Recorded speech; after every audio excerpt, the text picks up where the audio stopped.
En positivo con Edgardo Fogel.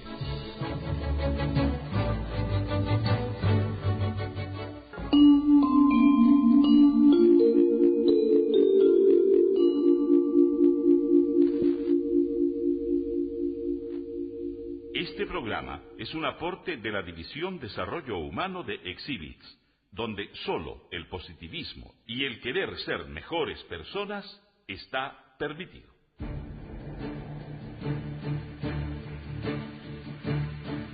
Radio Universidad de Chile presenta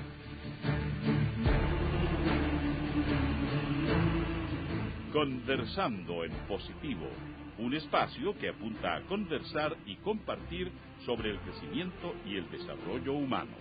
En la conducción, Edgardo Fogel y Aleca Vial. Muy buenas tardes, queridas amigas y amigos de Conversando en Positivo. Estamos aquí en la Radio Universidad de Chile, en la FM 102.5, la radio que piensa. Les habla Edgardo Fogel, les envío un gran abrazo, muchos cariños a todos. Como siempre, muchas gracias por escucharnos, por estar en tantos lados, siempre preocupados, enviándonos correos y todo. Les recuerdo nuestro sitio web, conversandopositivo.cl, donde hay mucho contenido y tienen toda la información y todos los programas también anteriores y este programa que vamos a iniciar hoy. Y también estamos en Twitter, en @conversandoposi, y también en Facebook, en Conversando Positivo.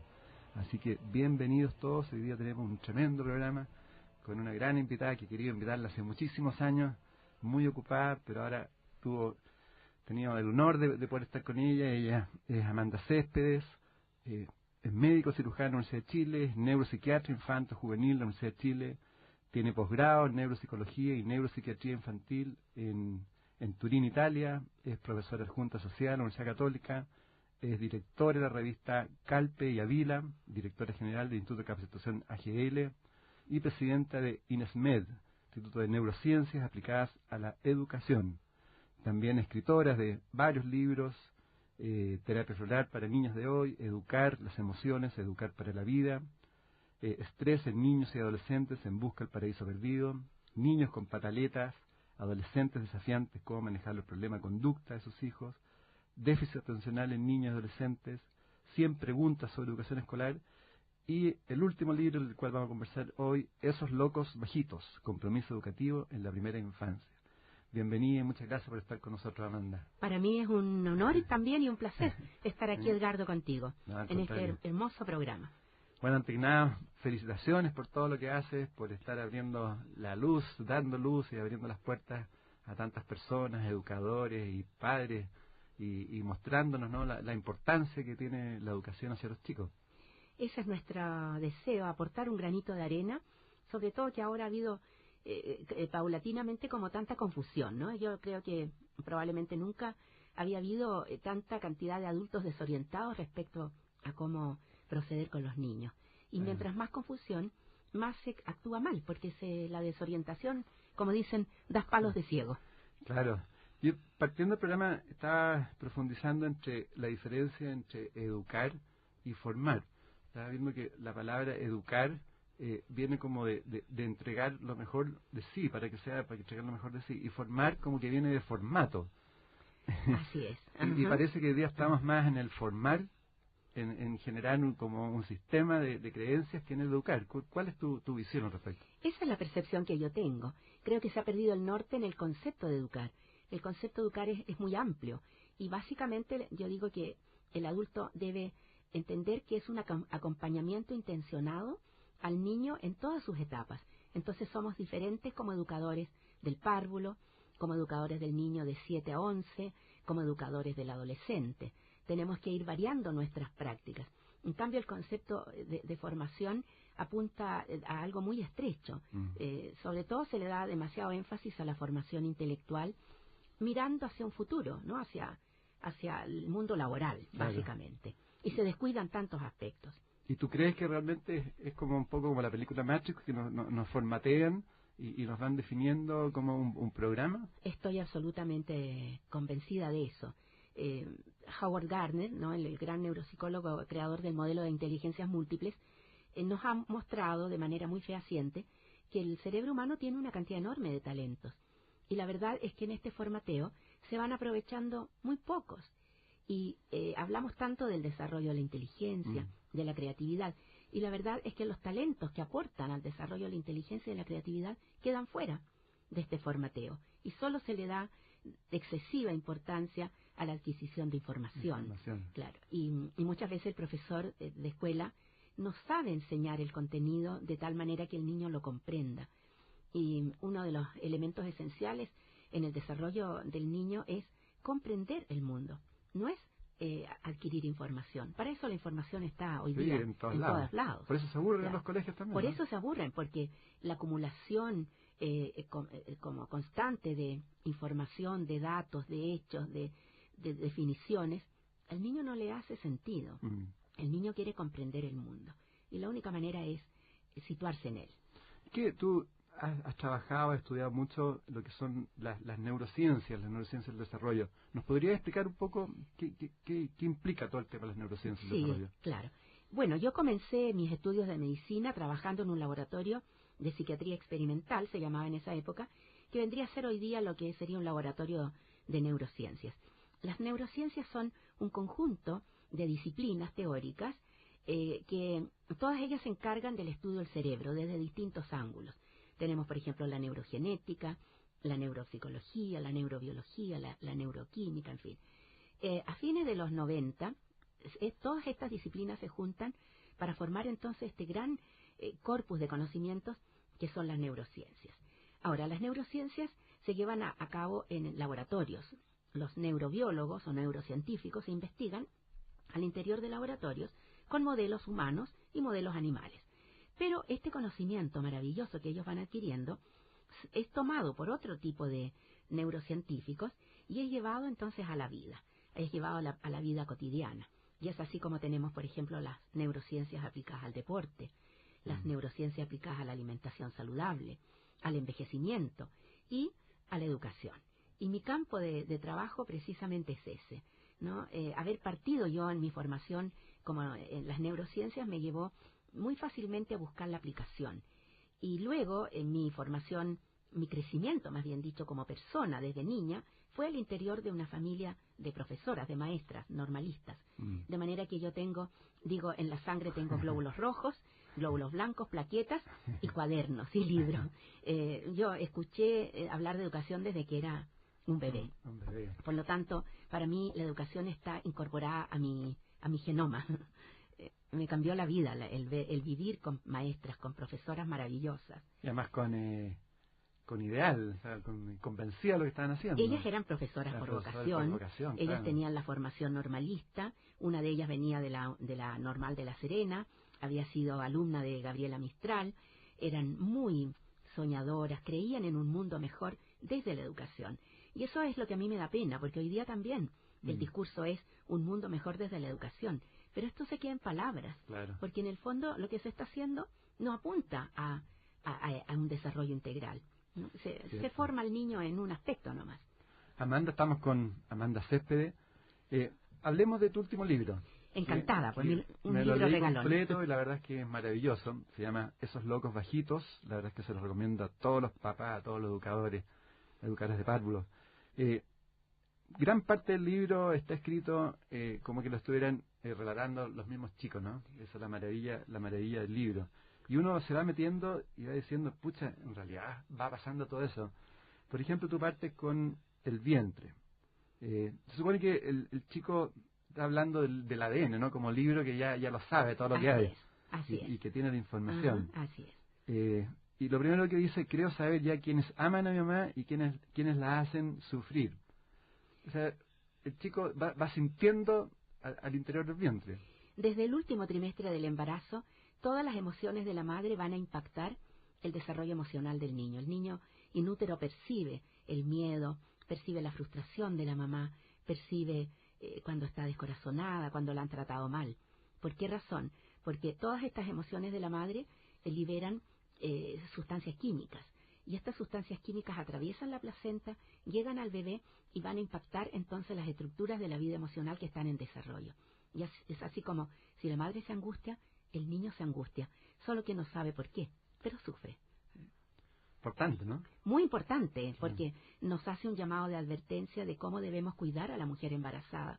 La pareja, por ejemplo, que la maltrata, el mundo laboral, que es tan hostil con la mujer embarazada. Yo veo en el metro, si sube una mamá con 7 meses de embarazo y todos agachan la cabeza. Sí. No sé, no la he visto, ¿no? Y la apretujan y nadie le da el asiento. Es decir, somos una sociedad muy descariñada con lo que es el futuro del país. Y ese niño que va en el vientre Sí, pues. va a ser Chile, ¿no?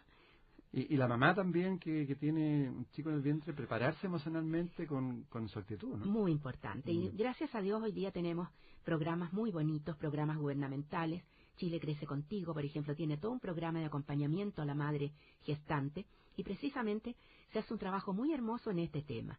Hoy día hay una intención. Lo importante es que esa intención se apoye en una teoría válida. Y yo ahí afirmo que las teorías válidas deben ser multidisciplinarias y las neurociencias tienen mucho que decir. Ya hemos escuchado demasiado la psicología, tenemos que escuchar hoy día la voz de las neurociencias. Amanda, siguiendo con el libro, a mí me llamó la atención el concepto del chico que está en el vientre ya de la muerte. Él dice, el ángel deslizará nuevamente sus etéreos dedos sobre mis labios y recuperaré todo este conocimiento trascendente que hoy poseo y que en pocas semanas será silenciado. Así es. ¿Podría profundizar el concepto Claro que que es sí. bien potente y que es real? Claro En el fondo que sí. que uno tiene un cierto recuerdo, lo va recordando al interior del vientre, cuando ya entra, después como a los 3 años más o menos empieza a olvidar, y después ya cuando se acerca la muerte uno recuerda, ¿no? Bueno, hay una teoría que dice que antes de nacer todos somos profundamente sabios.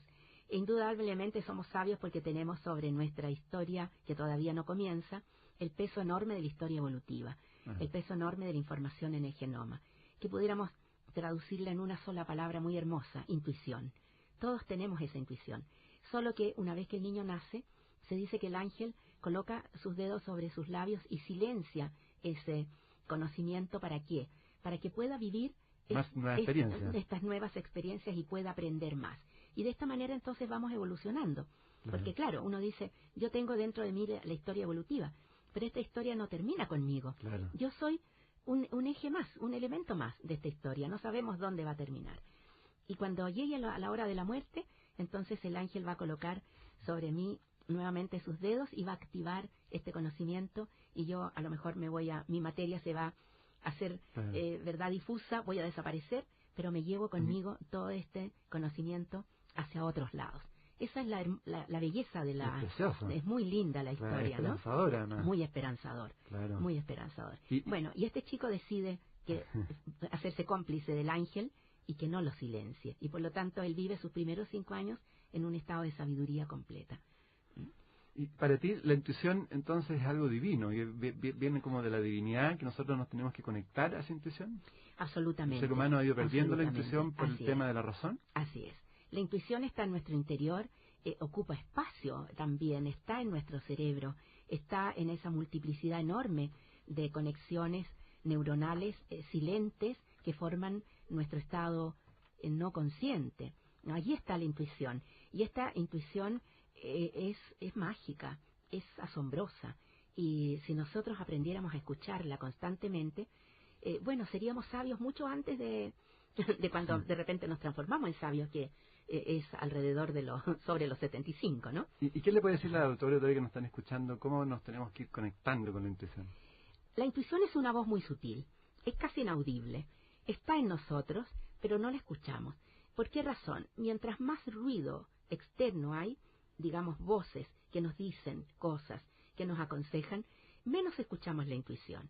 De manera que la invitación que yo hago siempre es, silenciemos esas voces, no las escuchemos, y escuchemos entonces, abramos nuestros oídos para escuchar esta voz tan sutil que nos habla y que nos dice grandes verdades. Te pongo un ejemplo.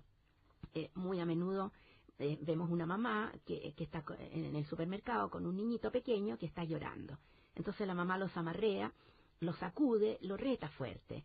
Y probablemente está pensando que alguien le dijo, trátalo así, porque de esta manera lo vas a tener cortito ahora y que no se te desbande cuando grande.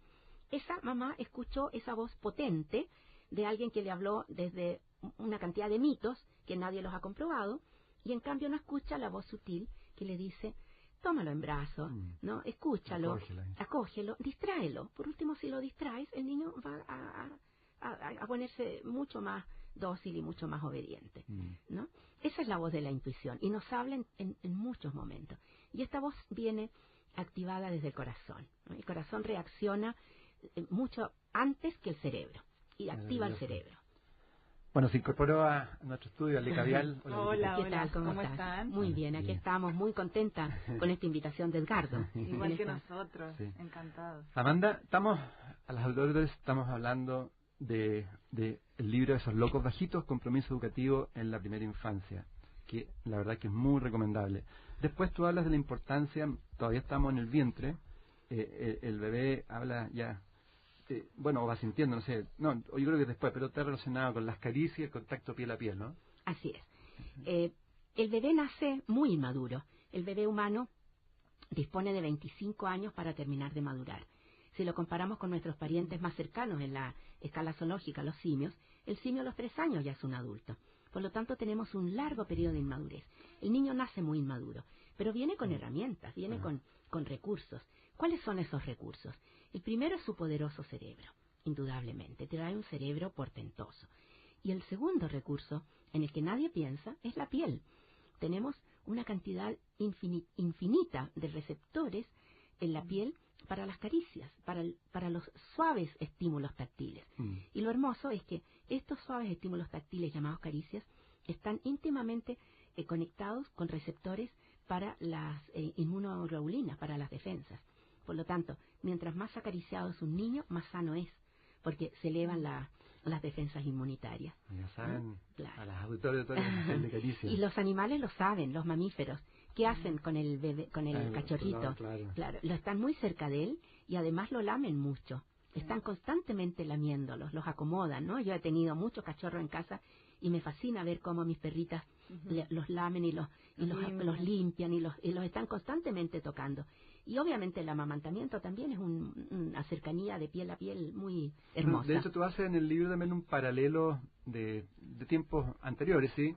Pero de que personas, digamos, chicos de familias acomodadas tenían mayores muertes de funciones que chicos que viven, digamos, muy cerca de la naturaleza, con animales, y tú un poco das esa razón. Claro, ¿no? Yo planteaba que probablemente en épocas, digamos, en la Edad Media, por ejemplo, los hijos de los pobres, que eran muy pobres, que tenían unas casuchas donde dormían con sus animales, y los hijos encima, ¿no? En un hacinamiento, si se quiere, todos juntos. Estos niños eran mucho más sanos, porque recibían el cariño de sus familiares y probablemente también de los animales. En cambio, ¿qué pasaba en las cortes, en los nobles? Vestían a los niños con rígidos ropajes de encaje, los ponían en unas cunas y los dejaban allí, porque ya existía en ese momento la idea de que el niño debía hacerse grande rápidamente a través de la rigidez, de la disciplina. De la soledad. De la soledad. En ese momento surge la relación entre disciplina y autonomía, lo cual es un error garrafal, ¿no? Tú no eres autónomo abandonándote, ¿no? De hecho está demostrado, ¿no?, que esto no es así. Eres autónomo a través de un acompañamiento intencionado hacia la libertad.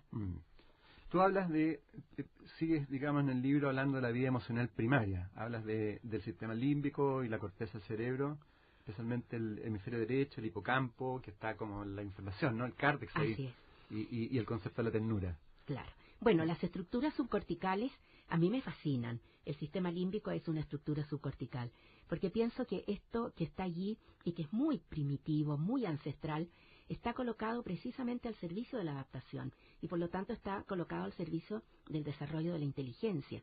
Por eso estamos en el planeta, porque si nos miramos somos tan frágiles comparados con otros animales que se extinguieron. Pero ¿qué tenemos?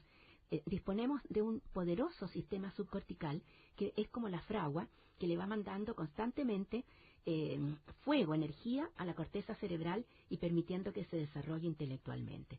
Y estas estructuras subcorticales tenemos el sistema límbico, el mundo emocional, tenemos también el módulo del juego, ¿no? Que es muy primario. El bebé nace y ya al poco tiempo está muy dispuesto a jugar.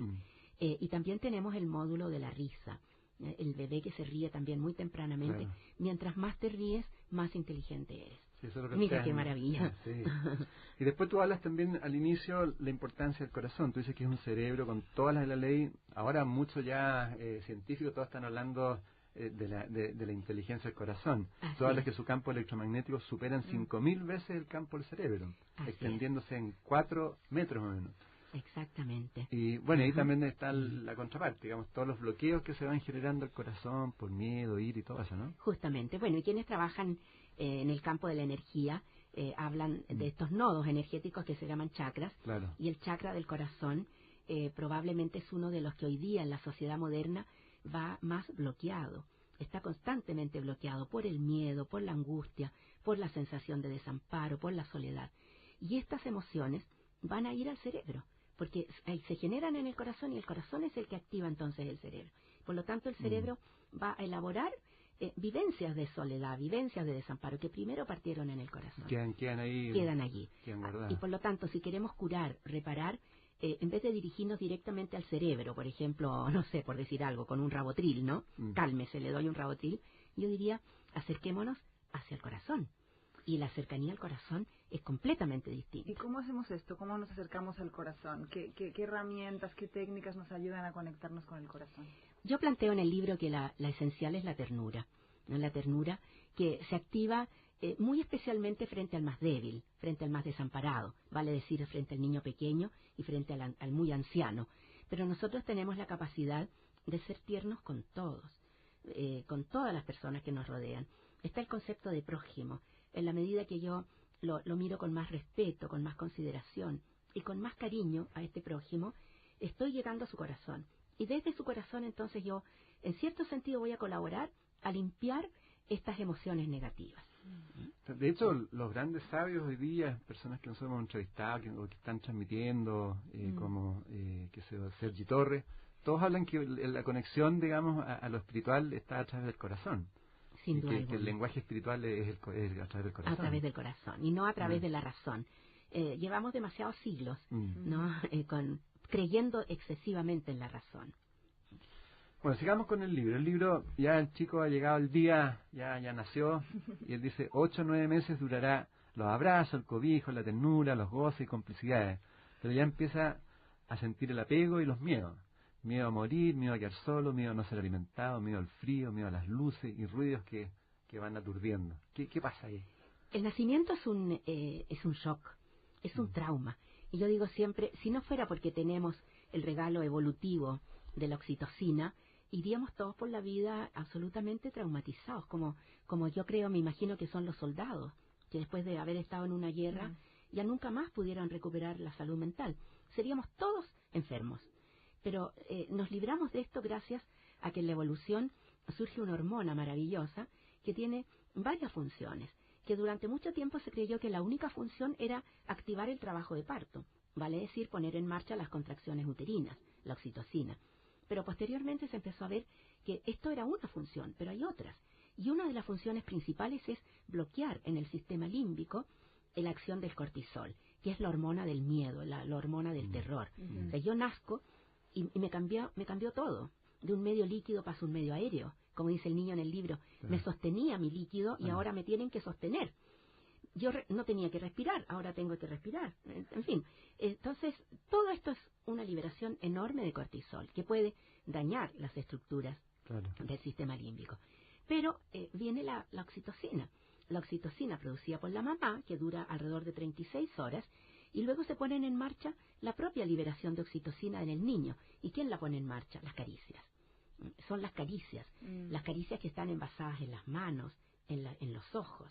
La manera como mira la mamá a su bebé es un estímulo muy potente de liberación de oxitocina. Y su voz también. Y por eso, qué tremendo daño cuando un bebé nace y no recibe afecto, porque esa oxitocina liberada por la mamá en el parto no va a bastar, lo va a proteger durante unas horas, pero más adelante requiere el contacto, y si no lo tiene, ese cortisol va a seguir actuando y dañando obviamente las estructuras de la vida emocional. Gran parte de nuestras creencias puede grande y nuestras acciones, a veces medidas negativas, provienen de ese origen. Sin duda alguna. Y la verdad es que gran parte de nuestras neurosis tienen que ver con la fragilidad de cómo vivimos ese momento. ¿Cómo lo vivimos? Y tiene mucha responsabilidad las prácticas neonatológicas durante mucho tiempo. Sí, que claro, se alejaba el niño de la madre inmediatamente. Justamente, ¿no? Claro. Y la mamá era considerada una enferma grave, que había que dejarla reposar, descansar, y el bebé era un estorbo, entonces se lo llevaba lejos. Hoy día sabemos que es al contrario, el bebé debe ser puesto inmediatamente sobre la mamá y ojalá que esté con su mamá desde el momento de nacer. Y las personas que no han tenido la fortuna de tener una madre cercana, cariñosa, tierna y tener todo este afecto, ¿cómo pueden compensar en la vida adulta? Si uno hace un raconto y se da cuenta que los primeros 7 años de vida no tuvo este afecto tan primordial para que se activen todas estas hormonas, etcétera, y seguridades, ¿cómo podemos revertir estas caricias entre adultos, hacia nosotros mismos? Bueno, indudablemente hay que reparar, ¿no? Sí. Y el trabajo de reparación no es fácil. Primero porque de adulto va a ser una persona muy dependiente emocionalmente de la pareja, porque en esa pareja va a buscar ese vínculo que no tuvo y va a esperar que ese vínculo sea perfecto, porque el primero no lo fue, y va a generar una dependencia muy grande. Yo siempre he pensado que parte importante de los femicidas probablemente son hombres que no recibieron el afecto que necesitaban de muy pequeños y por lo tanto se ligan a esta mujer de manera muy dependiente.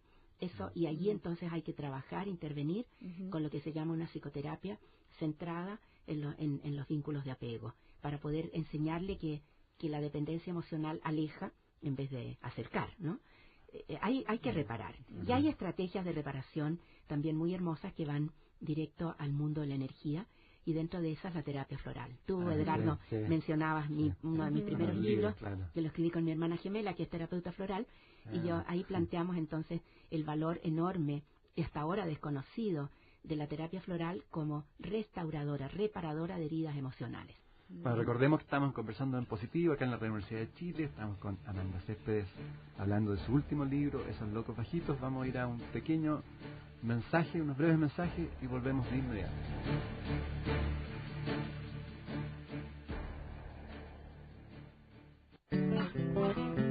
Si eres amante de la lectura y de nuestros autores nacionales, te esperamos en la librería del GAM, Chile en Libros. Centro Cultural Gabriela Mistral, edificio B, Metro Universidad Católica. La librería del GAM, Chile en Libros, en el Centro Cultural Gabriela Mistral.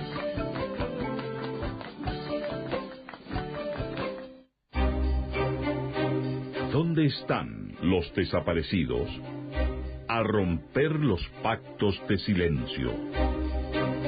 Desde este lugar decimos a las autoridades chilenas que exijan que la verdad sea liberada, que este pacto de silencio sea levantado, sea liberado. Soy Erika Jennings, directora de Londres 38, Espacio de Memorias. Rompan el pacto de silencio.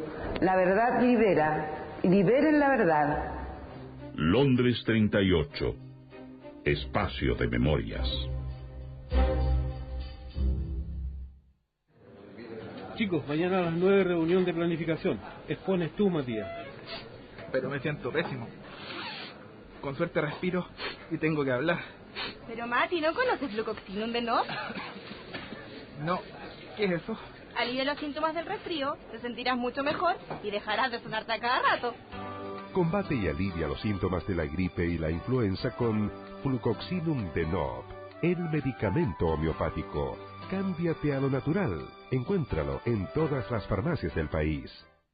Es suave, alivia dolores musculares y articulares, reconocida como la crema analgésica y antiinflamatoria de rápida absorción. Dolorub Crema, sí, Dolorub Crema. Exígela en farmacias, supermercados y gimnasios de todo Chile. Dolorub Crema, el especialista en dolores musculares.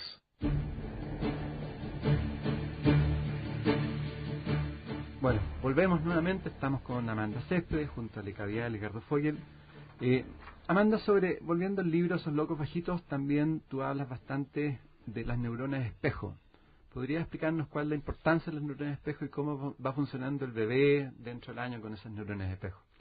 En la evolución humana, en el cerebro fue desarrollándose paulatinamente un grupo de neuronas que responden a lo que observan conductualmente en el otro.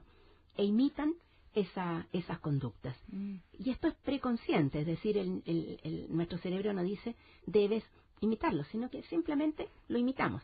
Quizá el ejemplo más obvio de la existencia de las neuronas en espejo es el bostezo. Alguien bosteza y todos empezamos a bostezar, ¿verdad? Este módulo es clave para el desarrollo de la empatía. Es clave también para un concepto que yo uso mucho, que es sintonizar el aula, por ejemplo, los profesores, en un modo positivo. Porque si el profesor está con un rostro hosco, hostil, con una mirada fría sobre los niños, las neuronas en espejo decodifican esto y responden preconscientemente igual. Y por lo tanto la conducta del niño se vuelve cada vez más hosca, más hostil y mirando al profesor de manera desafiante. Y el profesor no entiende por qué. Entonces yo les digo, eres tú el que sintoniza el aula. Por lo tanto, cambia tú la actitud y vas a ver que los chicos van a cambiar. ¿Y por qué van a cambiar? ¿Quién me garantiza? Las neuronas espejo. Está garantizado. Con el tiempo aprendemos a inhibirlas. Eso sí, eso es muy importante.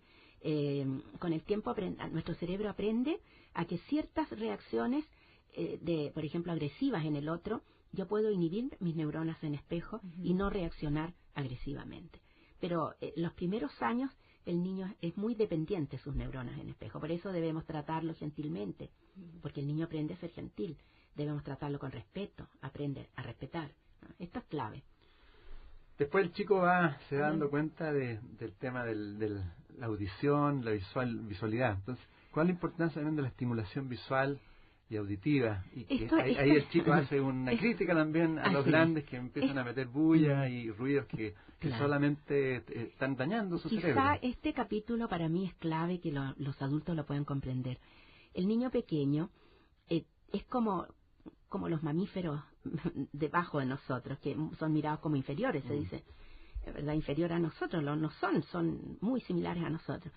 El cerebro del niño pequeño es sinestésico. ¿Qué significa eso? Que por el hecho de que todavía no hay suficiente mielinización, se van interconectando las modalidades sensoriales. Entonces el niño huele un sonido, ve un olor, ¿no? Y va mezclando esto. Hay gente que conserva esta característica durante toda la vida. Y en el niño pequeño es muy potente. Por lo tanto, todos los estímulos que ese cerebro recibe deben ser muy armoniosos. El desarrollo del niño exige estímulos armoniosos precisamente para no sobresaturar a este cerebro que es tan sinestésico. Más adelante en la vida nosotros aprendemos a ignorar lo irrelevante, ¿no es cierto? Puede ser que yo me disguste a lo mejor el color de un plato, pero me gusta el sabor. Pero un niño pequeño no. Y ese es el peligro enorme de someterlo a estímulos intensos y estridentes. Por ejemplo, varios televisores encendidos en la casa, hablar a gritos, poner al niño pequeño frente a la pantalla del televisor para que se entretenga, para que no moleste. Es brutal. Hacemos eso y después, años después, nos quejamos de que los niños tienen trastorno por déficit de atención.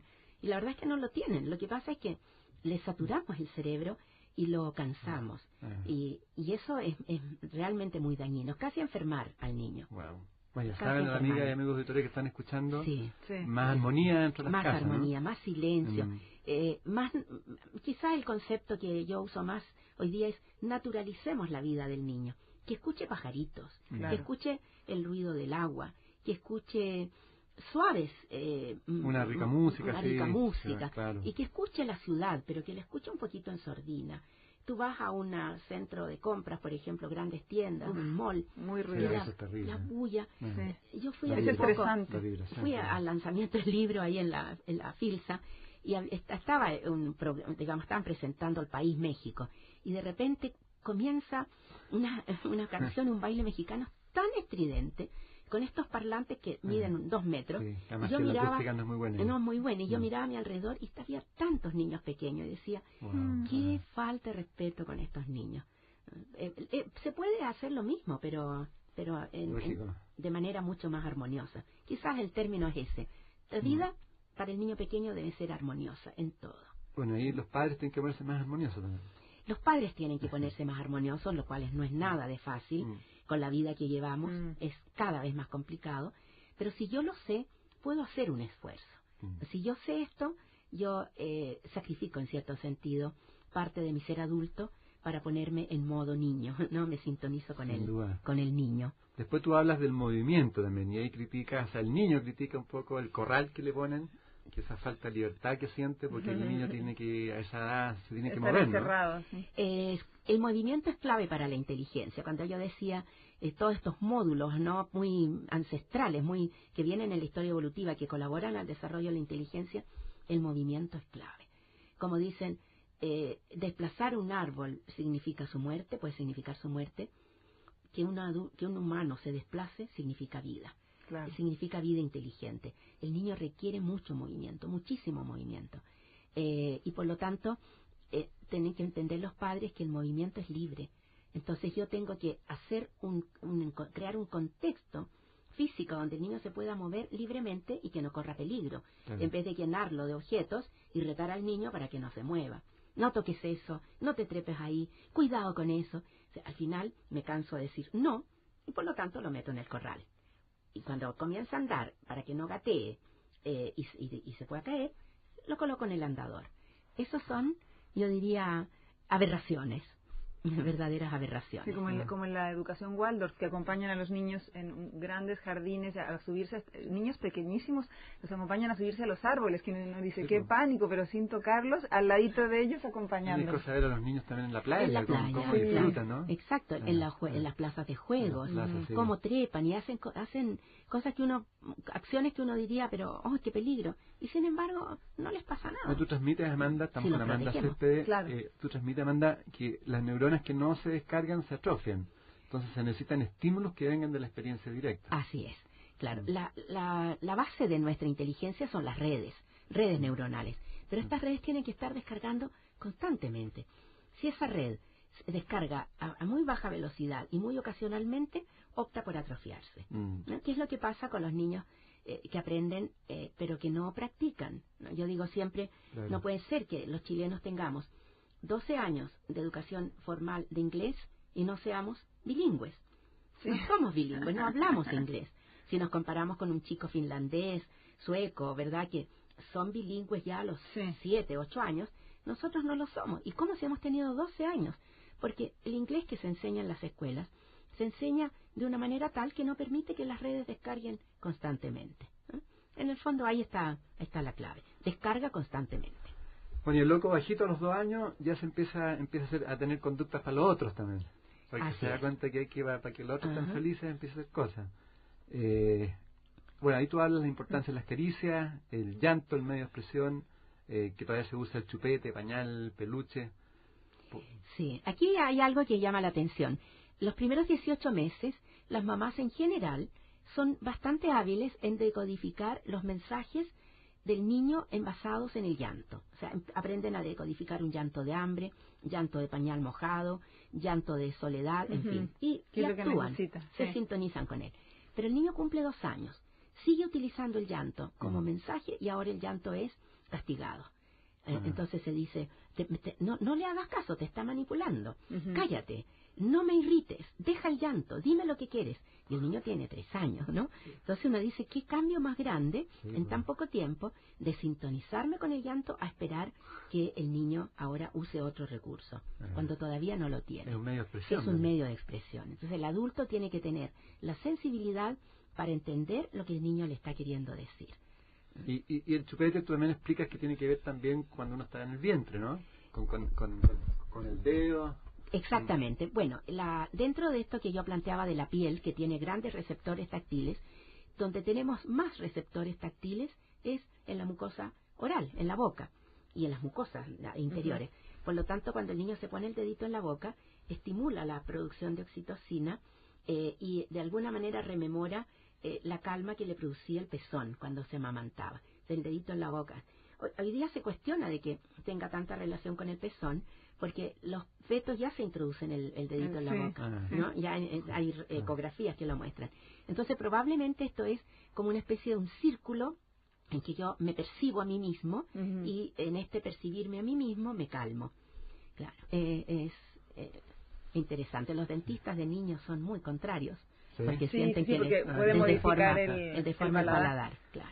Bueno, ahí vienen de nuevo las estructuras. Las estructuras. Después, cuando ya tienen 3 años, viene otro tema súper importante, ¿no? Que es el desarrollo de las fantasías, la imaginación. Sí, el amigo imaginario. El amigo imaginario. La magia. Claro. Uno de los recursos más potentes que tenemos junto con el juego, con la risa, con la expectativa, es precisamente la imaginación. La imaginación probablemente ha sido nuestro recurso de supervivencia como especie. Y la imaginación más adelante da origen a la creatividad. ¿Qué pasa? Que hoy día estamos ahogando la imaginación en los niños por el tipo de juegos que juegan. O sea, el excesivo uso de juegos, digamos, tecnológicos, pantallas, donde está todo imaginado por otro, pero a ellos les da poca oportunidad de imaginar. Claro. Es como más como mecánico y como manejar herramientas, justamente, más que uno crear, claro. ¿no? ¿Qué pasa? Que años después los tienes de escolares y te das cuenta que carecen de imaginación. Uno les propone algo libre y dice, ¿pero qué hago? Dímelo tú. No, invéntalo tú, créalo tú. No, pero dime tú.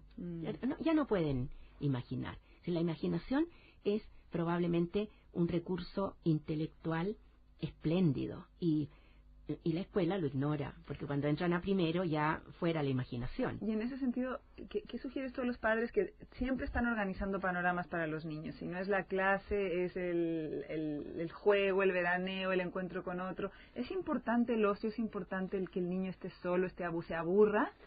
Porque ahora los niños aburridos, estoy aburrido. Sí, es clave. El aburrimiento, el tedio, es la puerta a la creatividad. O sea, un niño aburrido, bendito sea. Porque se va a aburrir un rato, va a reclamar un rato y al instante siguiente va a estar pensando qué hacer. Es clave. Estamos demasiado como preocupados los padres porque el desarrollo intelectual debe ser a través de acciones dirigidas. Sí. Entonces, no puedo permitir que mi hijo esté perdiendo el tiempo. Clase de piano, clase de matemáticas, Kumon, ¿verdad? Pero invitaciones, panorama, todo. Y la verdad es que eso no se justifica. Un niño solo en el jardín se va a entretener y va a ser tremendamente creativo. Tú hablas mucho también sobre el juego y la alquimia. Un niño que juega será un adulto íntegramente sano. ¿Cuál es la importancia? Tiene que ver con la creatividad también, ¿no? El juego tiene múltiples funciones.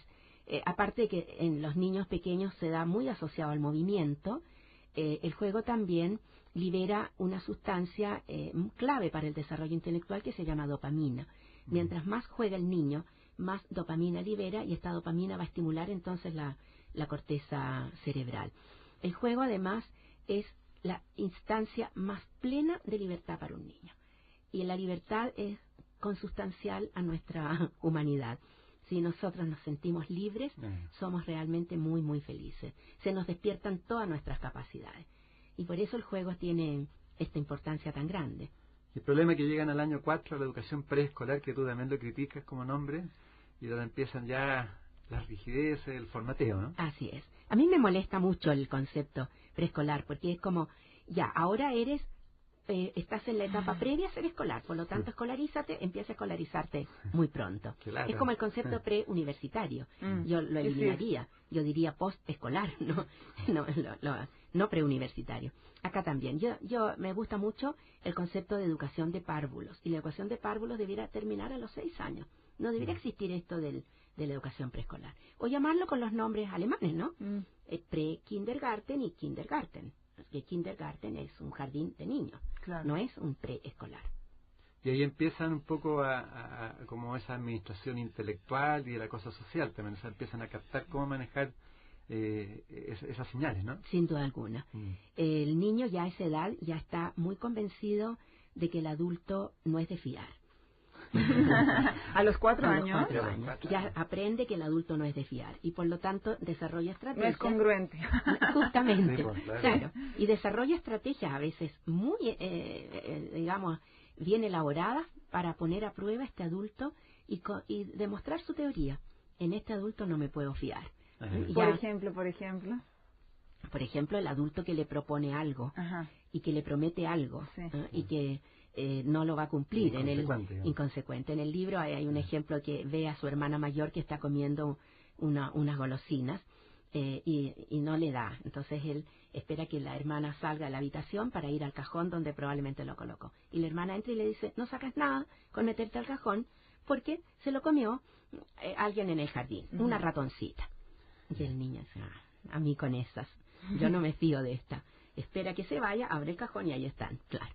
Eso se llama teoría de la mente. La teoría de la mente que comienza a los 3 años, el niño teoriza acerca de las intenciones del otro.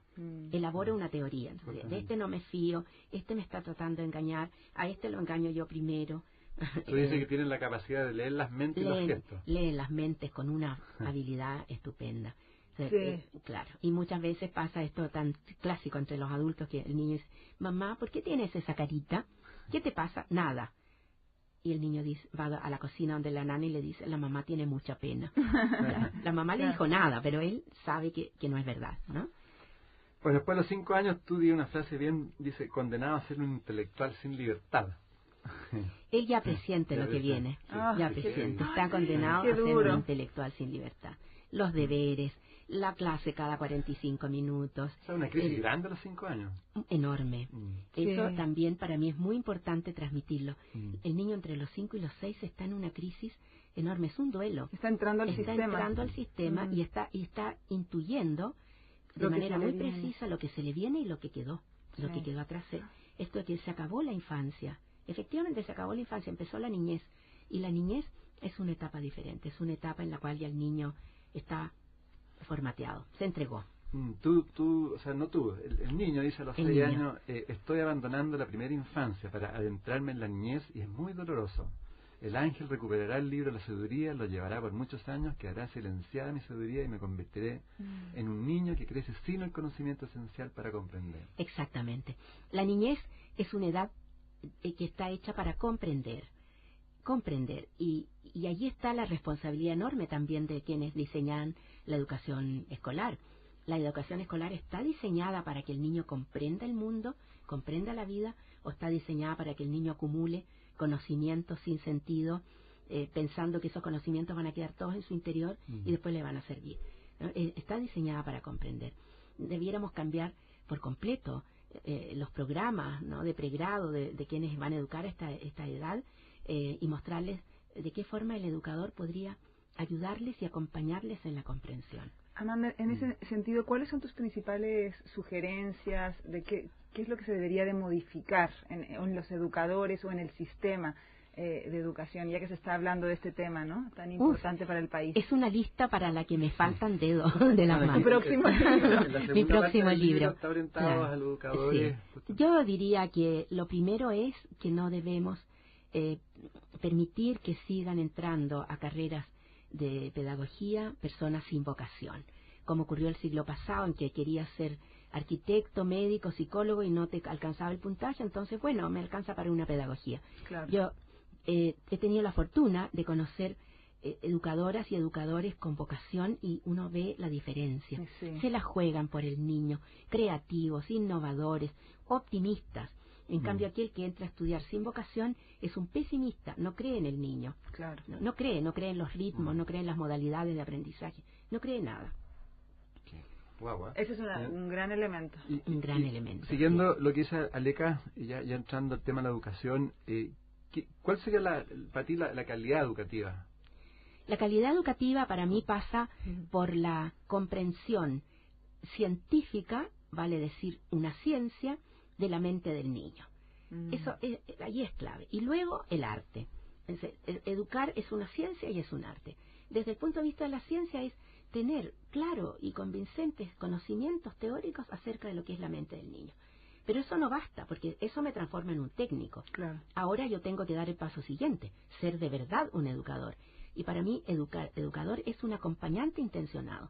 Es decir, que posee las competencias, las habilidades teóricas para hacerlo, pero también posee el feeling, ¿no? Las habilidades emocionales. Claro. Y para ello uno tiene que deslumbrarse frente al misterio de un niño. Yo creo que uno no puede confiar en un adulto que piensa que el niño es un ser incompleto. Debe, al revés, debe deslumbrarse, inclinarse reverencialmente frente al misterio de un niño.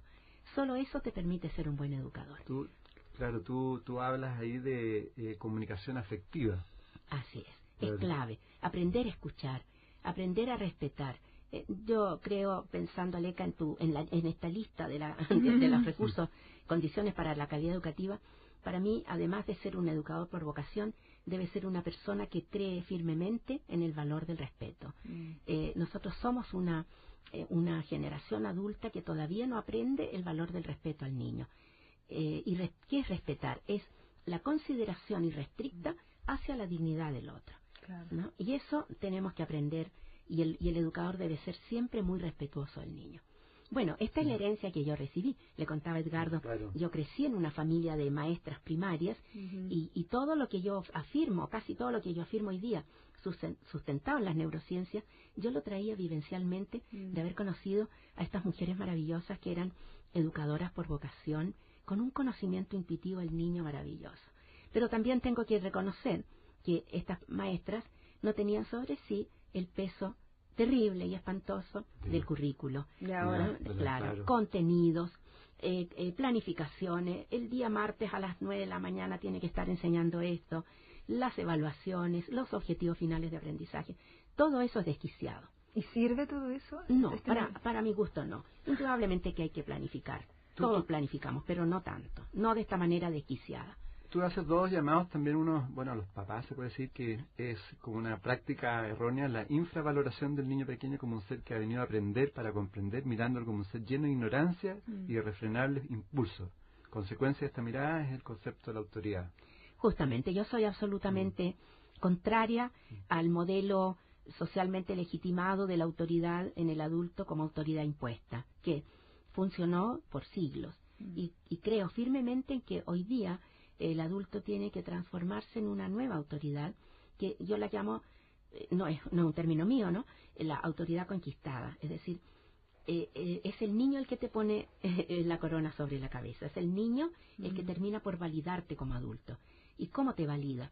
Porque percibe tu consistencia, tu calidez, tu respeto, el dominio de lo que tú le quieres transmitir y acompañar. Cuando el niño percibe esa legitimidad, entonces, y solo entonces, vas a ser autoridad. Y esto es un drama porque los niños viven con adultos que no tienen ninguna de estas cualidades, ¿no? Y tú marcas una frase, dices tú, si un párvulo es herido de muerte, todo su futuro estará marcado por esas cicatrices. Eso es verdad, a menos que reparemos esas cicatrices, reparemos esas heridas, borremos esas cicatrices. El dilema es que reparar es muy difícil, requiere voluntad, requiere mucho trabajo, mucho compromiso. Yo tengo unos amigos maravillosos que tienen 7 hijos heridos emocionalmente desde muy temprano. Estos niños fueron adoptados. Y esta familia para mí es un ejemplo de que el amor debe ser incondicional, irrestricto, que se debe entregar todos los días.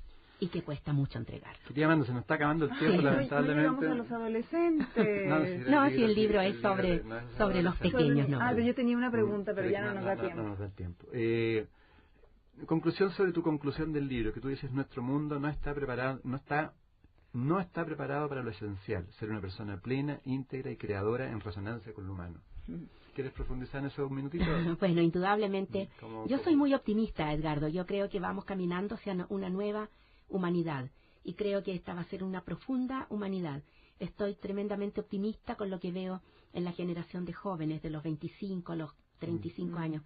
Me encanta su mirada de naturalización de la vida, ¿no? Igual, obviamente, conozco otros que están completamente perdidos. Yo tengo mucha confianza y creo firmemente que llegar a esta nueva construcción de humanidad pasa por fijar nuestra mirada en los niños, inclinarnos, como yo decía, reverencialmente frente a ellos, aprender de ellos, disponerme a acompañarlo, no a formatearlo. Yo lo acompaño, pero tengo que acompañarlo desde ciertas habilidades que yo debo tener y que son las que yo traté de poner en el libro. Sí, Recomendamos de nuevo, maravilloso libro, Esos locos bajitos, compromiso educativo en la primera infancia, escrito maravillosamente por Amanda. Gracias, Edgardo, por tus palabras. No, al contrario, muchas gracias por estar con nosotros. Gracias. Ojalá que tengamos otra oportunidad de estar contigo. Sí, ojalá podamos hacer un programa de adolescentes la próxima vez. Y felicitaciones de verdad por todo lo que haces para ir iluminando. Encantada. Bueno, yo tengo un libro anterior, Es tu cerebro, libro para adolescentes, así que algún día puedo venir a conversar de este libro. Perfecto. Sí, quedas comprometida. Bueno, muy bien. Muchas gracias. Gracias a ti. Gracias a todos por escucharnos.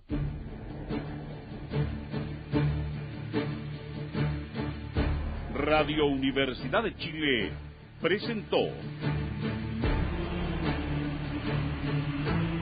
Conversando en Positivo, un espacio que apunta a conversar y compartir sobre el crecimiento y el desarrollo humano. En la conducción, Edgardo Fogel y Aleca Vial.